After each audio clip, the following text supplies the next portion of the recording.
Hi guys, welcome back to my channel. My name is Ayomide. If you're new here, you're welcome.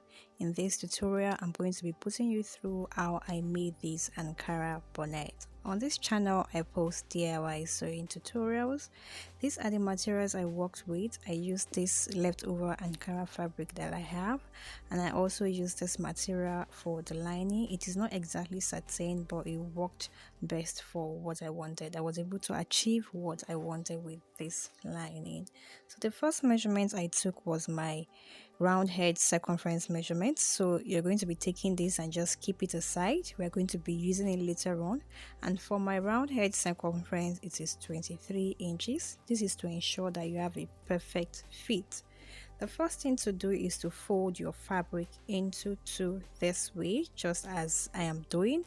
So I folded my fabric into two, and then I went ahead to fold the fabric again into four.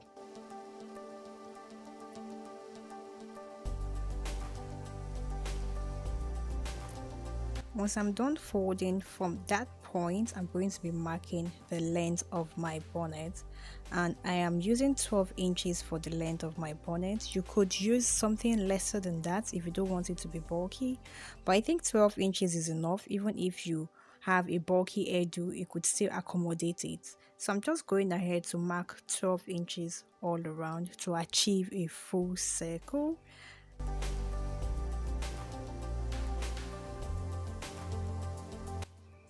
Once I finished marking all of the points, I went ahead to use my chalk to connect the points together so that it could be easier for me when I want to cut out with my scissors. So I'm going straight ahead now to cut out with my scissors.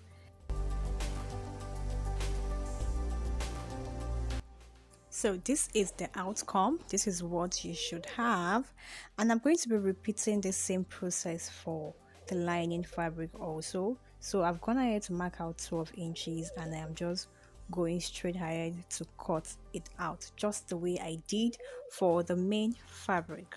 So I have my lining piece and I also have my fabric piece. I love the print of this Ankara fabric. It's really radiant and beautiful. The next thing I'm going to be doing is that I'm going to be sewing along the edges by ½ inch, and I'm going to be leaving about 1.52 inches where I am going to be turning out my entire fabric from. So I'll go ahead to my sewing machine now and sew by ½ inch along the edges. On my sewing machine now, I am going to be placing the lining fabric, or if you're using satin in your case, whatever it is you're using, place it on the right side of your fabric. Well, my lining fabric does not really have a right side, so I just randomly placed a side on it, and I'll just go ahead and stitch along the edges by ½ inch. So this is what you're going to be doing. You're going to be stitching along the edges by ½ inch just to secure all of the rough edges and make the entire work look very neat.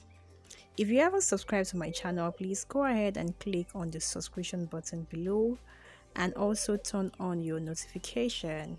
So I am almost done sewing and I've gotten to that point where I marked. I will just back stitch over there, and then from that space I left, I am going to be turning out the entire fabric from there.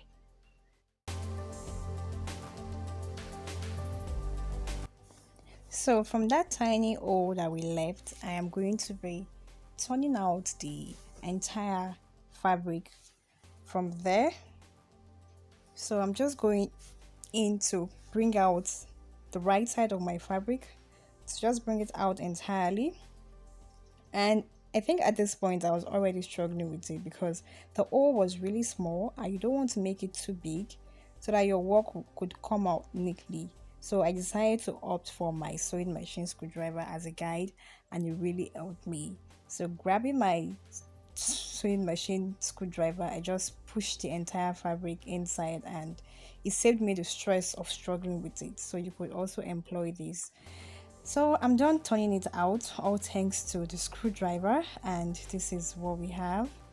And at this point I will just go ahead and iron the satin bonnet. So I'll just go ahead and iron it along the edges to make it flat and to make it look neat. It's very, very important. I am done ironing, and this is what the bonnet looks like. So you can see that it is looking really neat and well laid. So to go ahead, you need to determine the width of the elastic you're using. And the elastic that I am using is 1 inch wide. This would serve as a guide for the casing, and for ease I'm going to be adding ½ inch to it. So I'm going to be sewing in 1.5 inch for the casing of my elastic. I added ½ inch for ease so that I can easily pass the elastic through it. So from the edge of my bonnet I am going to be marking 1.5 inch, and I'm going to be sewing it from that hole that we left. So I'm using my tape to just mark out 1.5 inch away from the edge of the entire bonnet as a guide. This is just to serve as a guide. I didn't mark it all through, I just marked it from the starting and I took it all around from there. So starting from that hole where we marked, using that hole as my starting point, I'm just going ahead to sew 1.5 inch away from the edge of my bonnet. This is my elastic casing.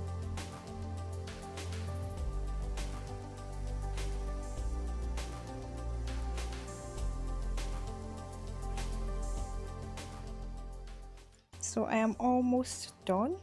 I did not entirely enclose my casing, but you should enclose your casing. It's not going to affect anything. I realized I was supposed to entirely close up the casing since my elastic would not be going in through there. So please, when you're doing yours, make sure you entirely closing your casing so that your elastic could fit in properly. So this is the elastic that I am using, and to determine the length, remember the round edge circumference measurements we took at the very beginning. So I will just go in there and mark out my round edge circumference measurement, which is 23 inches, and I'll add 1 more inch for ease because I don't like it when things are too tight around my head. But if your exact measurement is okay for you, then that is fine. So I would just cut it out, and then securing my office pin, I would pin down one end of my elastic bonnet just the way I am doing, and also grabbing another pin, I am going to be securing the other end to one part of the bonnet. I am doing this so that when I am passing the elastic through, the entire elastic does not run in through the casing. This is not going to be fun at all. So I will just secure one end on the bonnet and then pass the entire elastic through the other end, and this is pretty easy to do. It didn't take me so much time to achieve this at all.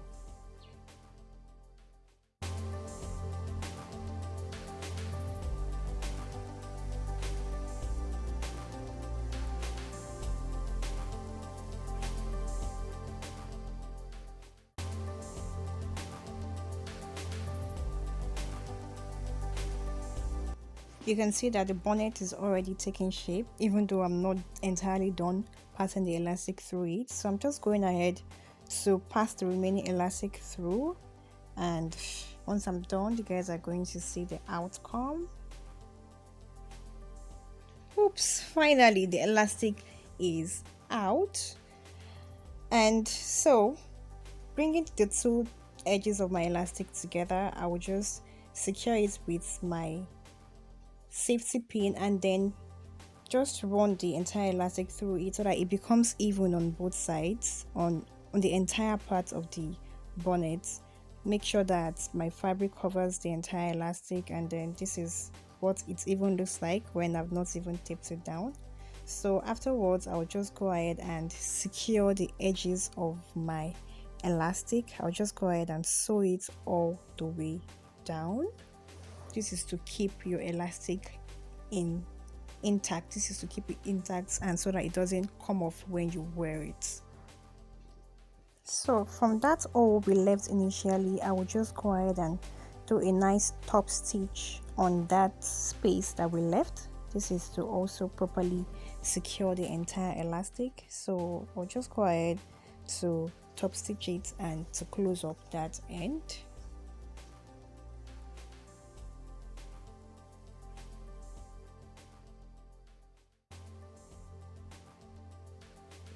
So guys, this is what we have. Once I'm done, this is what your bonnet should look like. At least this is what mine look like.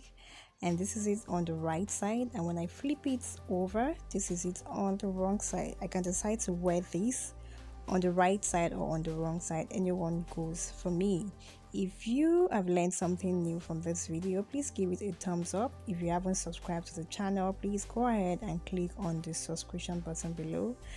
And until my next video, have a wonderful day and stay blessed.